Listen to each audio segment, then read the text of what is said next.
Assalamualaikum warahmatullahi wabarakatuh. Halo kawan-kawan semua, apa kabar kalian ini? Semoga kita semua dalam keadaan yang baik-baik saja. Langsung lompat ke menit kedua kawan-kawan jika pengantar saya kelamaan. Bertemu lagi nih dengan saya Nara di channel Ewako 13. Semoga hari ini kita lebih baik dari hari kemarin. Sebelum lanjut, saya ucapkan terima kasih banyak kepada kawan-kawan semua yang sudah singgah dan menonton video saya hingga akhir. Tak lupa pula saya ucapkan maaf jika tidak menarik. Silakan kawan-kawan kritik dan juga dislike jika memang tidak suka. Baiklah kawan-kawan, waktunya kita lanjut ke ceritanya.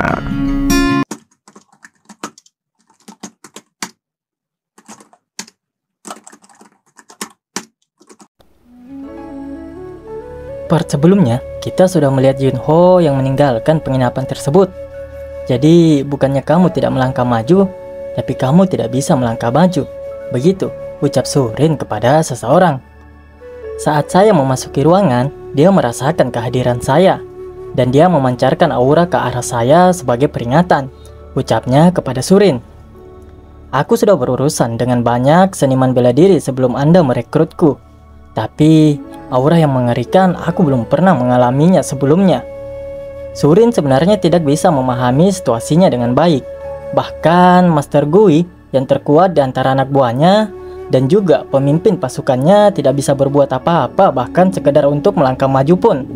Tidak bisa hanya karena aura dari Yunho. Pria itu lalu berkata, alasan saya tidak bisa melangkah maju, ada hal lain. Sontak saja mendengar perkataan dari pria tersebut membuat Surin semakin kebingungan. Dia menggunakan intangible key untuk membuatku kewalahan, ucap pria tersebut. Pria itu lalu menjelaskan tentang teknik tersebut. Dia mengatakan bahwa teknik ini adalah tingkat seni bela diri yang bahkan dia tidak berani mencoba untuk melawannya. Yunho begitu santai dalam menggunakannya. Bahkan dia menggunakan untuk melawan pelacur wanita yang hanya menampilkan keterampilan bela diri dasar. Surin semakin terkejut mengetahui fakta tersebut. Menerka-nerka kini si Surin tentang seberapa kuat sebenarnya Yunho.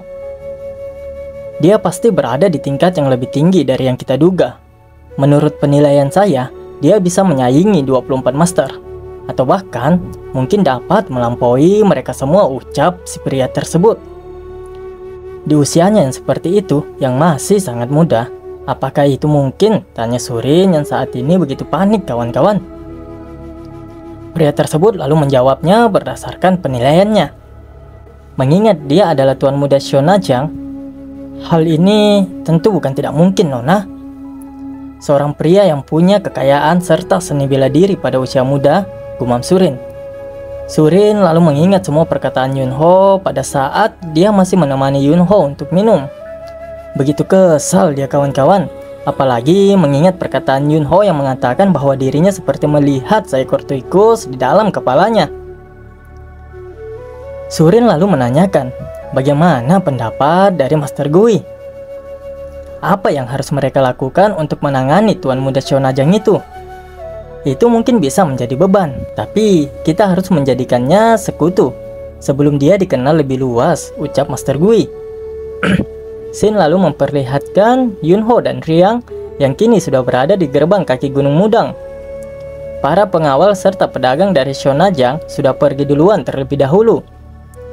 Dalam perjalanan pulang, mereka berkata bahwa mereka akan mengumpulkan perbekalan yang diperlukan untuk dibawa ke Shonajang. Jadi, aku menyuruh mereka untuk pergi, ucap Yunho yang menjelaskan mengapa rombongan mereka pergi terlebih dahulu dan tidak menunggu Yunho dan Riang kembali. Dengan kata lain, mereka harus pulang sendirian tanpa menggunakan kereta, pikir Riang, namun Yunho menanyakan, apakah ada masalah dengan hal itu? Tentu saja itu bukan masalah, akan tetapi itu berarti Yunho harus menggendong Riang lagi di sepanjang perjalanan. Apakah kalian akan pulang dan pergi sekarang? Tanya Myeongjin yang juga turun menggunakan tongkat untuk melepas kepulangan dari kedua bocah kematian tersebut. Kenapa kamu turun dengan tatapan muram seperti itu? Tanya Yunho kepada Myeongjin. Aku merasa seperti pasien yang baru saja terbaring di sini, jawab Myongjin. Aku punya perjalanan yang sibuk ke depannya. Katakan, apa yang perlu kamu katakan dengan cepat. Lalu tersenyum dan dia berterima kasih kepada Yunho. Terima kasih, aku telah memasuki dunia seni bela diri yang baru, ucapnya. Tentu saja siapapun yang melihat ini mungkin mengira aku menyelamatkan hidupmu, ucap Yunho kepada Myongjin. Yunho lalu memanggil Riang dan mengajaknya untuk pergi sekarang. Myongjin berpesan agar mereka berdua berhati-hati di sepanjang perjalanan. Begitu pula dengan Riang yang menyempatkan untuk mendoakan Myongjin agar lekas sembuh dan menjaga kesehatannya. Kukira hubunganmu dan dia tidak baik-baik saja. Apakah ada sesuatu yang tidak ku ketahui? Tanya Riang kepada Yunho. Sementara itu, Myongjin yang menyaksikan kepergian Yunho dan Riang, dia bergumam di dalam benaknya. Kamu menyelamatkanku. Menyelamatkan hidupku dengan caramu sendiri, Tuan Muda Shonajang. Shin lalu memperlihatkan Yunho dan juga Riang yang baru saja keluar dari kedai makan. Mereka kini terlihat begitu kenyang dan begitu puas dengan makanan yang disajikan oleh penginapan kecil dan terpencil ini. Bahkan Riang mengakui bahwa rasanya lebih enak dibandingkan dengan apa yang disajikan oleh faksi Mudang. Senang bertemu dengan kalian di sini, ucap Surin yang ternyata menyusul kedua orang itu. Aku hampir tidak mengenalmu. Bukankah kamu penguasa Wurolmu? Tanya Riang kepada Surin. Aku tahu kamu sedang dalam perjalanan kembali ke Shonajang, ucap Surin. Yunho hanya diam dan malah fokus menatap Kui yang ada di belakang Surin. Yunho berkata di dalam hatinya, orang itu yang memata-mataiku. Kami akan kembali sekarang, tapi kenapa kamu menghentikan kami? Tanya Yunho kepada Surin. Surin lalu menjawabnya, kalau begitu, baguslah. Ayo naik kereta bersamaku. Aku juga punya urusan di Muhan. Setelah makan sampai kenyang, rasanya ngantuk akan segera datang. Jadi sangat cocok untuk tidur di dalam kereta, ucap Riang. Kakak senior tidak baik menolak kebaikan seperti itu. Ayo cepat kita ikut mereka, ucap Riang yang dipikirkannya kini hanyalah tidur kawan-kawan. Yunho malah berkata bahwa dia merasa kasihan padanya karena yang dia pikirkan hanya berkendara dengan nyaman.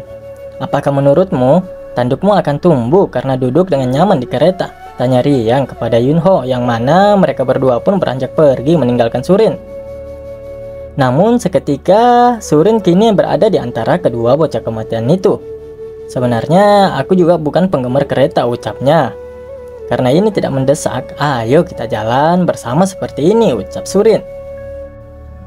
Yunho malah bengong mendengar perkataan dari Surin. Kini terlihat ekspresi dari Riang yang sepertinya sedikit tidak menyukai kondisi saat ini ya kawan-kawannya. Pasti pahamlah si Riang posisinya sekarang seperti apa. Terlihat begitu pasrah kini Riang digendong oleh Yunho. Yunho lalu berkata, aku masih punya satu tangan yang bebas. Haruskah aku memberimu tumpangan? Jangan bilang kamu akan menggendongku juga, jawab Surin. Apakah kamu tidak ingin pergi bersama? Kenapa kamu tidak suka? Itu tidak, hanya saja itu sedikit, jawab Surin yang terbata-bata dan kebingungan. Yunho lalu berkata, benar, bukankah aku sudah bilang sesuatu yang buruk akan terjadi jika kamu menyentuh tubuhku? Surin lalu bergumam di dalam hatinya. Dia berpikir bagaimana bisa dia mempercayakan dirinya pada Yunho, kecuali dia benar-benar sudah gila. Namun nyatanya kawan-kawan, mau aja si Surin ini digendong sama Yunho. Kayak bapak-bapak lagi Yunho menggendong dua anak di tangan kiri dan kanannya. Surin sebenarnya tidak tahu tujuannya untuk berpergian bersama untuk saat ini. Riang lalu mengingatkan Surin sebagai seorang musafir yang berpengalaman. Saran Riang adalah jagalah matanya sesempit mungkin, serta bernafaslah melalui hidung. Jika sering membuka mulut, angin kencang akan mengeringkan tenggorokannya. Jadi berhati-hatilah, ucap Riang yang memperingatkan Surin. Namun yang ada di pikiran Surin ini lebih memalukan untuk dipikirkan. Yunho lalu mengalirkan energinya ke kakinya dan menyuruh mereka untuk bersiap-siap. Pastikan mereka memegang erat agar tidak terjatuh. Yunho lalu mulai berlari dengan kecepatan yang begitu tinggi. hanya terpelongo si Gui menyaksikan teknik dari Yunho. Mabuk perjalanan si Surin itu kawan-kawan. Muntah-muntah kini dia. Dia lalu melirik Yunho dan bergumam apakah semua yang sudah mencapai tingkatan itu akan secepat ini. Yunho menanyakan keadaan Surin, apakah dia baik-baik saja. Namun Surin berkata bahwa tuan muda bahkan tidak mengeluarkan setetes pun keringat. Sebenarnya Yunho sudah mengurangi kecepatannya dan berlari perlahan karena dia berpikir bahwa ini akan terjadi. Surin tidak akan tahan dengan kecepatannya. Yunho lalu menyuruh Surin untuk meninggalkan pesan atau sesuatu untuk orang yang mengejar mereka. Yang dimaksud di sini itu si Gui dan kelompok Surin ya kawan-kawannya. Kelompok Surin bisa saja mengejar dan menyusul Yunho, namun itu percuma dan mereka tidak akan sempat menyusul Yunho sebelum Yunho sampai di kediamannya. Mereka kini telah tiba di kediaman Yunho di Cheonajang. Terlihat ayah Yunho yang lagi dan lagi terkejut ketika mengetahui bahwa Yunho membawa seorang tamu. Bagaimana bisa, ucapnya. Setiap kali Yunho pergi ke suatu tempat, dia selalu membawa seorang kembali bersamanya, pikir ayah Yunho. Yunho lalu menyuruh Surin untuk memperkenalkan dirinya kepada ayahnya. Surin pun lalu mengenalkan dirinya. Ayah Yunho lalu berkata kali ini berbeda. Yang dia bawa kali ini adalah seorang wanita. Senang bertemu denganmu, aku Ha Jinwi, ucap ayah Yunho. Surin bergumam bahwa inikah penguasa World Manor Ha Jinwi. Di gerbang masuk kediaman Yunho tadi, papan namanya jadi World Manor ya kawan-kawannya, atau penguasa dunia, tapi kita tetap sebut Cheonajang aja ya. Seperti yang Surin dengar selama ini, pada kesan pertama dia tampak lembut dan penuh martabat. Tapi yang disebut putranya itu apa-apaan itu pikirnya. Ayah Yunho lalu menyuruh pelayan agar segera mempersiapkan makanan. Kini mereka berempat pun berada di meja makan. Mimin pikirnya tadi bakal disajikan makanan berat, ternyata hanya cemilan ya kawan-kawan. Sang ayah lalu bertanya bagaimana dia bisa bertemu dengan Yunho. Namun sebelum Surin menjelaskan pertemuannya dengan Yunho, Yunho langsung mencela dan berkata, kami hanya bertemu secara kebetulan, seperti aku bertemu dengan diri yang di jalan. Ya, kami membicarakan ini dan itu, lalu dia kebetulan menyebutkan bahwa dia punya urusan di Wuhan. Ayah Yunho lalu menanyakan, apakah Surin sudah memutuskan untuk tinggal di mana di Cheonajang ini. Namun Surin belum tahu karena dia baru saja tiba di Cheonajang. Sedikit info kawan-kawan, World Manor itu penguasa dunia ya. Atau yang lebih dimaksudkan di sini itu adalah penguasa Cheonajang, ayah dari Yunho. Dan Wuhan itu adalah Cheonajang ya, atau Cheonajang itu termasuk wilayah dari Wuhan. Ayah Yunho lalu menawarkan Surin untuk tinggal di World Manor. Namun si Surin berlagak tidak enakan dan itu akan merepotkan. Namun bagi ayah Yunho itu hanya omong kosong. Tamu Yunho ya tamunya juga.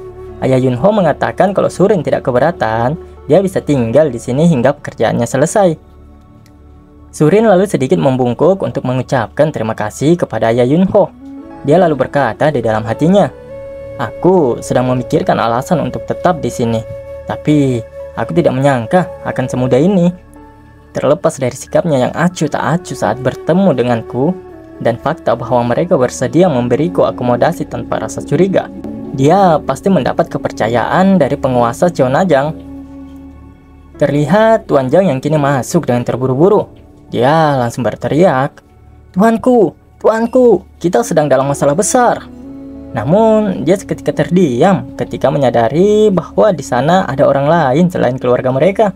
Ayah Yunho mengatakan bahwa tidak apa-apa, mereka adalah tamu dari Yunho. Tuan Jang kemudian mendekati dan membisikkan ayah Yunho. 3 orang tewas di cabang Honam Jangsa. Ayah Yunho mengatakan bahwa mereka sudah melewati batas. Yunho yang mendengar ucapan Tuan Jang, dia seperti cuek namun berkata dalam hati, jika itu cabang Jangsa di Honam, entah apa yang ada di pikiran Yunho kawan-kawan. Mungkinkah, apakah ini ada hubungannya dengan Forestras Master Hyungsan? Ucap Surin yang juga sepertinya mendengar percakapan Tuan Jang. Padahal si pengarang menggambarkan kalau Tuan Jang itu sedang membisikkan ayah Yunho. Tapi apa yang dikatakan Tuan Jang juga didengar sama semua orang yang ada di situ. Ayah Yunho bertanya-tanya, bagaimana Surin bisa tahu? Yunho yang berada di samping Surin sudah tahu apa maksud dan niat dari Surin. Dia hanya tersenyum melirik si Surin itu, kawan-kawan. Saya pernah mendengar Tuan Raja Jin Sa-syok baru-baru ini terlibat dalam bisnis kota. Oleh karena itu, kemungkinan besar telah terjadi konflik antara wilayah bisnis dan wilayah bisnis milik Anda, bangsawan dunia Raja Shonajang, sehingga itu menimbulkan masalah. Sudahkah Anda mencoba untuk bernegosiasi? Tuan Jang lalu berkata, kami mencoba bernegosiasi terlebih dahulu, tetapi mereka menolaknya. Seperti yang diduga oleh Surin. Surin lalu berkata, karena ini adalah bisnis pertama mereka, mereka mungkin berpikir bahwa menunjukkan kesediaan untuk bernegosiasi itu sejak awal sudah merusak reputasi mereka. Tuan Jang lalu berkata, sejak menerima penolakan, bahkan sulit untuk berkata-kata. Mereka telah mengambil tindakan untuk membuat kita tidak mungkin menginjakkan kaki di pegunungan. Mereka menggunakan taktik battle array, kan? Tanya Surin. Sontak saja, itu membuat Ayah Yunho sedikit terkejut. Yah, memang benar. Setelah menggunakan metode kecil seperti itu untuk memblokir komunikasi dengan kami, mereka melakukan tindakan tercela untuk membuat kami menarik diri dari Homan. Jika itu taktik battle array, saya yakin saya bisa membantu semampu saya, ucap Riang yang memotong pembicaraan Ayah Yunho. Bukankah kamu bilang kamu akan berpergian ke seluruh negeri untuk belajar dan menekuni Daupat? Tapi bagaimana kamu bisa membantu dengan taktik ini? Tanya Ayah Yunho yang cukup ragu akan ucapan Riang. Yunho lalu menyaut dan membenarkan apa yang dikatakan oleh Riang. Dia berani menjamin bahwa keahlian Riang dalam taktik pertarungan tak bisa dianggap remeh. Yunho mengucapkannya dengan tanpa sedikit pun keraguan. Aku menyaksikan dia membuat formasi pertarungan tingkat tinggi Goyajang menjadi tidak berguna, ucap Yunho sembari melihat dan seakan membuli Surin yang berada di sampingnya. Mendengar penjelasan Yunho membuat kedua orang tua itu menjadi begitu terkejut. Cukup takjub mereka terhadap Riang. Jika itu Goyaja, apakah yang kamu bicarakan tentang ahli taktik terkenal Goyaja? Jadi, bolehkah kami menerima bantuan? Tanya Tuan Jang pada Riang. Namun Surin sepertinya tidak cukup senang dengan situasi ini, kawan-kawan. Dasar, pencari muka memang orang satu ini. Tentu saja Riang tidak menolak permintaan tersebut. Bagaimanapun, berkat Shonajang, dia dapat mengunjungi faksi Saman yang sudah sangat lama ingin dia kunjungi. Maka dari itu, dia dengan senang hati menawarkan bantuan. Meskipun aku mungkin tidak sehebat mereka yang berlatih taktik bertarung setiap hari, tapi aku yakin aku pasti bisa memberikan bantuan sebanyak yang Anda butuhkan, ucap Riang dengan penuh ketulusan. Terlihat Suri yang juga tidak jauh dari Riang menunjukkan wajah yang semakin tidak bersahabat, kawan-kawan. Tidak terima dia kalau Riang jauh lebih berkontribusi daripada dirinya. Apa pendapat Anda tentang mendorong Forest King untuk keluar sendiri? Tanya Surin. Saya yakin ini akan membuat kelanjutan pembicaraan ini menjadi lebih mudah, lanjutnya. Tentu saja itu mungkin, ucap Ayah Yunho.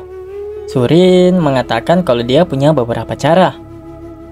Yunho yang memang sedari awal tidak begitu banyak nimbrung di pembicaraan ini kemudian berkata, bukankah terlalu memberatkan bagimu untuk membantu urusan Shonajang? Jika kamu melanjutkan seperti yang kamu katakan, dan secara kebetulan kamu membuat kesalahan, kamu mungkin harus kembali ke Dangganggu, ucap Yunho dengan santainya namun tersirat sebuah ancaman dalam kalimatnya tersebut. Tapi sayangnya kawan-kawan, si wanita tidak tahu diri dan tak tahu malu ini malah berkata, aku lebih khawatir tentang masa depan. Jadi menurutku mendukungmu tidak akan menjadi beban. Masa depan ya, ucap Yunho yang menatap Surin dan begitu pula Surin dengan tatapan penjilatnya itu. Kenapa sih kawan-kawan? Setiap cerita harus ada karakter yang tak tahu malu, tak punya muka dan penjilat, Emosi sebenarnya Mimin. Sementara itu, di suatu tempat terlihat Kui yang terlihat seperti sudah begitu kelelahan karena mencoba untuk mengejar dan menyusul Yunho.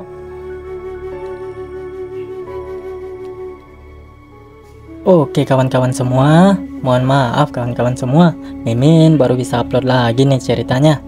Pokoknya Mimin mohon maaf lah sebesar-besarnya kawan-kawan. Kemarin tuh HP Mimin sempat error, sempat rusak. Terusan tuh Mimin juga sempat gak enak badan hampir semingguan lah.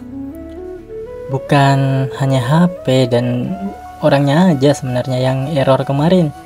Ya hubungan Mimin juga kacau ya. Ya sebenarnya bukan baru ini sih, cuma kemarin teringat terus tuh bla bla bla bla bla dan panjang ceritanya lah pokoknya. Jadi HP-nya, orangnya, hubungannya, hidupnya ya sama, kacau semua kawan-kawan.